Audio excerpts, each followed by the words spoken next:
Alright, I wanted to do a little video on how to change out the dome and map lights. Obviously the dome light's pretty straightforward. You just pull the plastic cover off of here, which is pries out from right in there. I just use a plastic pry tool. I wouldn't recommend a screwdriver, but if that's all you have, you could probably get it out without breaking it.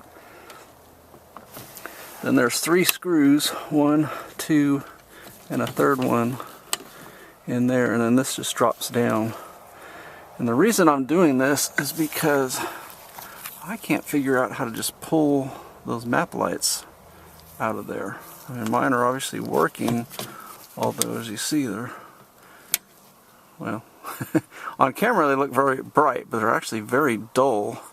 So I want to replace them with some LEDs, but I've tried and tried to just pull those out of there unsuccessfully. So I'm going to take this whole thing down. You see it's got a little connector there, and then the whole piece will come down. Alright, with this off the car, it's going to be a little easier to see and film. So it has 2 tabs that slide in there, and then it snaps into place on this side. So when you're prying, when you get, like I said, I would suggest a plastic pry tool in there. You kind of push those down, which will allow that to come up, and then this to slide out of there. Then there's a Phillips screw there, there, and there that holds it to the ceiling, and then once the 3rd screw comes out, it just drops down. And then you saw the electrical connector just basically attaches to there. You need another pry tool to pull that tab up. Again, I would recommend a plastic one, not a screwdriver. And if you're a do-it-yourselfer, I would strongly recommend you invest in a set of these plastic tools, because if you're pulling plastic trim out of your car, you're going to break it with a screwdriver. So like this, just popped there, and once it got on there, then the connector just slid off. Alright, so here's the bulbs. Obviously you can press them out from the rear if you get a little grip on there. But getting them out from this side, you see, even with the forceps, I couldn't get a grip on it, and absolutely no luck with fingers. So there's probably a way to get them out without removing this from the car, but this would be the easy way to do it. Just, like I said, basically get a grip on this side with one finger, and then get like a fingernail under there and just push it out of there. So with these bulbs, you don't ever want to touch them with your bare hands, because the oils on your fingers will make them die prematurely. So that's why I'm using gloves. So there's not a number on here. I'm going to guess this is a 168 bulb since it's so dim. I'm going to replace it with an LED 194 bulb, which is the same base, but it should be brighter. So it's going to look like that.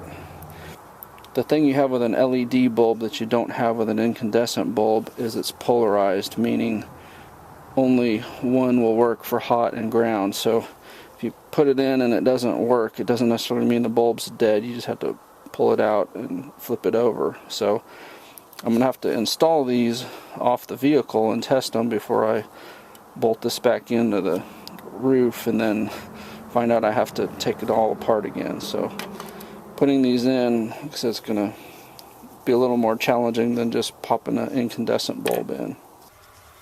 Alright, so our first step is going to be to plug this back in.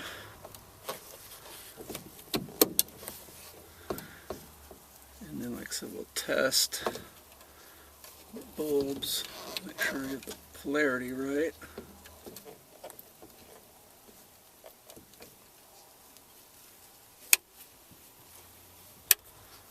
Okay, so now they're working.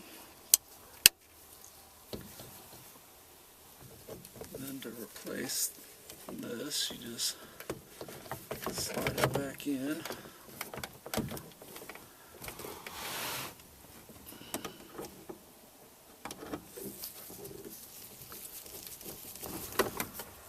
And I think it's always a good idea to recheck your work. And you see this one, give it this a little bit of grief, but now it's working.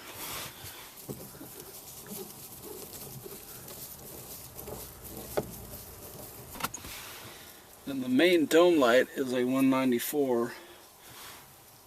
I'm replacing it with this super bright LED with a little 194 base. Just basically fish that one in there and it'll stick. And then those just slide in, make sure everything's lining up on the sides.